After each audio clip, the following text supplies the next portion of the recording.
On a des joueurs de ballon, même si là, en fait. Baptiste Canelas a finalement manqué sa relance, mais ça va être très intéressant. Oh, le contrôle, oh là là, et le contrôle au blanc, la frappe enchaînée, et il y aura un corner.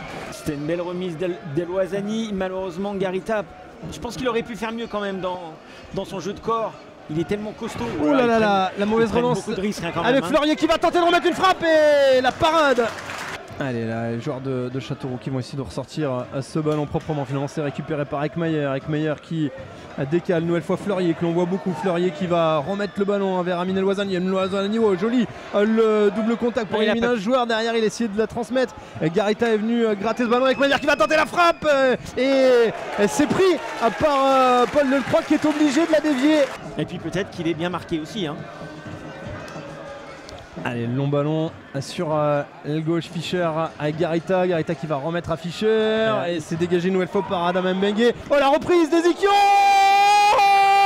Ouais, il force serrer les rangs. Fleurier qui va buter sur le joueur. Non, c'est lui qui est allé directement sur l'épaule de Fofana. Et peut-être la contre-attaque avec Nolan Roux qui va essayer de mettre le ballon dans le dos de Scaramoudineau pour Mendy qui va temporiser. Ouais, 3 contre 4. En défaveur des joueurs de Châteauroux. Mendy qui essaye de passer et qui va mettre une frappe, et Maisonial qui met les mains, qui est arrivé cette saison. Et c'est la mi-temps ici au stade Marcel Vercher de Bourg-en-Bresse.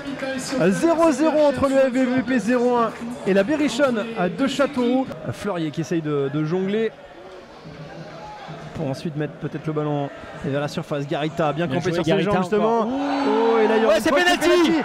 C'est pénalty, c'est la sérénité à l'état pur. On va voir si le capitaine le confirme.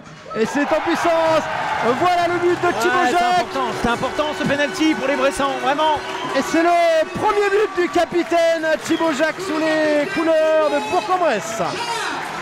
Lui qui était un titulaire à part entière la saison dernière, qui jouait tout le temps, il était plutôt dans l'axe, hein. Mais là il faut dépanner, voilà, il y a un joueur qui sort sur blessure. Et puis il y a Ekmayer à sa place. Ekmayer sur le début de saison, il est stratosphérique. Donc, elle est bonne, déviation. Oh, Ezekiel qui n'a pas réussi à la toucher.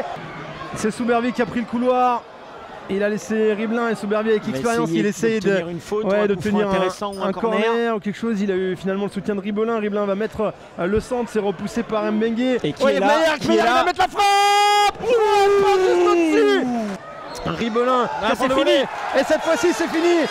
Et les joueurs de Bourg-en-Bresse peuvent exulter. Ils s'imposent 1-0